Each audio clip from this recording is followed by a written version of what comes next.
Minge doing another comic video. So first off on this list we have Teen Titans number 39. All the new Teen Titans anyway. This is a classic Marty Wolfman artwork here. Really cool stuff. Basically, like, I think the story is something like Robin and Kid Flash leave the Teen Titans and give up. They take their costumes off.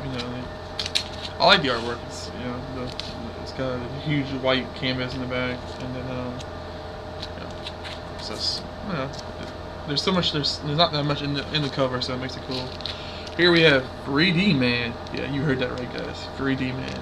Number 37. This is a very, very short-lived Marvel character. It's 70s. Not really that interesting of a character. Here we have Suicide Squad, the Phoenix Gambit, number 41. This is part of a storyline called the Phoenix Gambit. There's another one back. Guest starring Batman.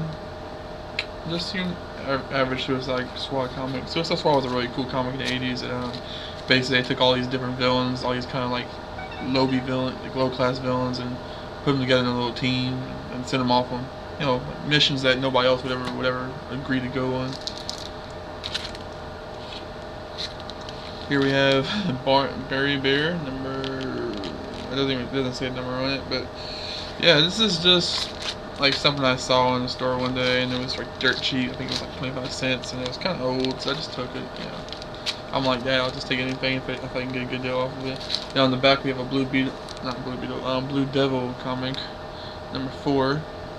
This is number 4 of his series. Blue Devil was kind of a weird character. He was like this movie star guy who he was a special effects guy who like was wearing this costume, for a movie, and then this magical demon pops out of the island that they're filming the movie on and transforms him into the actual Blue Devil, traps the costume on him.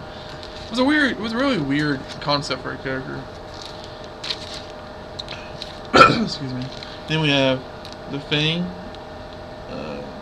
versus Machine Man number 93. Well, Fang number 93. And then on the back we have, I'll talk about the back in a second. This is this, classic 80s Fang comic. He's fighting Machine Man, who was kind of a little known Marvel character. I don't even know what happened to that guy. I mean, you always see him in the old comics. You always see him in the Silver Age comics. You don't really see him in anything modern, so I don't know if Marvel still uses that character. And then on the back you got the Human Fly, number 5. This was a very, very, very unknown, short-lived Marvel series. The Human Fly is basically about he's kind of like Evel Knievel as a superhero. He's basically this like stuntman who was like doing all these big tricks and stuff, and going over barrels and all that kind of stuff. And he has a near-death experience or something like that, and he decided to become a superhero and fight crime. His comics, they didn't catch on very well. I kind of liked them, and when I was younger, I had an influx of them at a flea market I used to go to, so I picked up a lot of them. There's one where he guest stars with Ghost Rider. That's pretty cool, but other than that, they're not really that interesting, really. Here we have Marvel Age 125. This is just basically like Marvel Age is I don't know how to explain it. It's like a comic book that talks about comic books. It's kind of like Wizards, but it's actually a comic book form. So this is not really a comic book. This is more like a commentary on comics. And this one is basically focusing on what Marvel was doing at this time, which was their 2099, their feature line, with their feature Spider-Man, their feature Punisher, and their feature Doctor Doom. Here we have Master of Kung Fu number 104, and then we have Master of Kung Fu number 115 on the back. Yeah, this is basically like your generic kind of like Marvel trying to take over the Kung Fu craze that was going on in the 80s. It was a pretty cool series though. I mean, it's just a badass guy right here, the main character, which his name escapes me at the moment.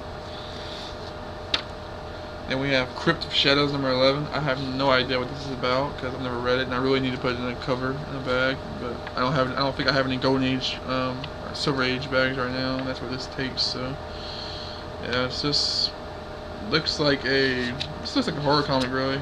Just and it looks like it has this one story. Then we have Iceman #1 and #2. It's part of a 4-issue miniseries. Marvel did a lot of these in the 80s. They did a lot of the 80s. They did a lot of these. They did a lot of these taking characters from different teams. Like they would take X-Men members, they take Avengers members, Fantastic Four people, or just people who didn't have their own comic books, and they would give them a little 4-issue miniseries. I guess they were kind of testing the waters to see if these characters could have their own titles, but most of them just didn't really do that well. And I was always I always was really liked Iceman. I always thought he was one of the coolest X-Men, so I picked those up when I saw them. Then we have Contest of Champions. This is part 1, and that's only one part. This is part 1. This is a weird. This is basically like these two very powerful cosmic godlike beings decide to take all the superheroes and basically every superhero there is, and make them fight each other in a contest. Like they throw them on random planets and have them do objectives. It was actually a really cool comic because there's a lot of fun stuff that goes on in this one. Like there's a lot, and they separate them in teams, and there's some cool teams. Like you get like one team that's got Black Panther and Wolverine, and I think like Daredevil or something. Like, and there was in this comic like introduced a lot of or used a lot of really little known like international heroes, because it was supposed to be like every hero in the world. So there's a lot of, it's hard to tell, but there's a lot. Like there's a guy right here. His name's he's like a Arabian superhero, you know, like Aladdin kind of guy. And then you have another you have like an Irish superhero who's like wearing like a green outfit, and you know, just all these different nationalities and countries and stuff have heroes in the comic. Then we have Contest of Champions Part 2. Contest of Champions Part 3. I'm actually not sure how many there is. There might just be these 3, but I'm not sure.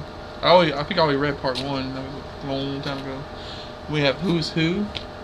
This is Who's Who number 87. This one's basically M's, O's, and P's, and then like it has a little bit of Q in it.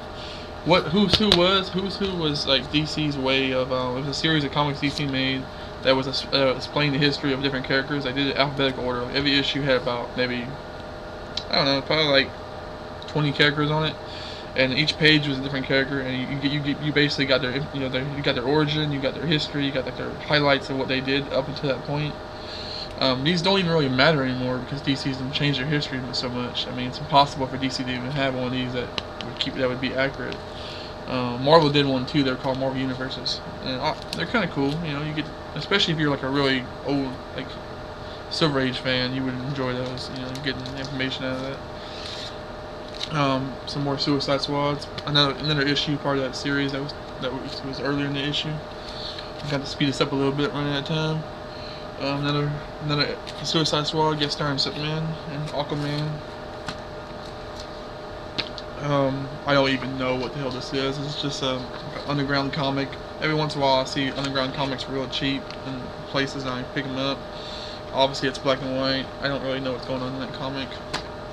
It's like got a duck, a rabbit, and a rodent of some kind. And the rodent's got a gangster outfit, and the duck's got a samurai sword, so it can't be too bad.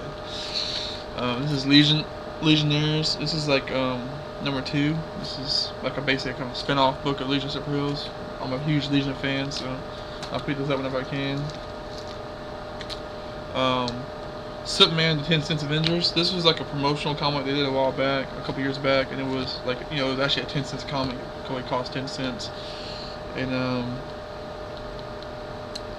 don't really know what happens in the comic, but it's got a cool cover, and I like how Superman's in the, you know, Clark Kent's in Superman. I like the Miller imagery there. It looks cool. And last comic in the stack is Raw, number 25. Raw is really like, he was popular at the time, but these days most people don't even know who he is. He was basically like a robot, kind of like one of Marvel's many sci-fi characters. I don't really know that much about him. I never really kept up with his comics. I know he's got this weird like ray gun thing that was his main weapon that did all kinds of different stuff. It had like different kind of abilities. So yeah. Well, thank you guys for watching. Hope you enjoyed these videos. I'll have another stack pretty soon.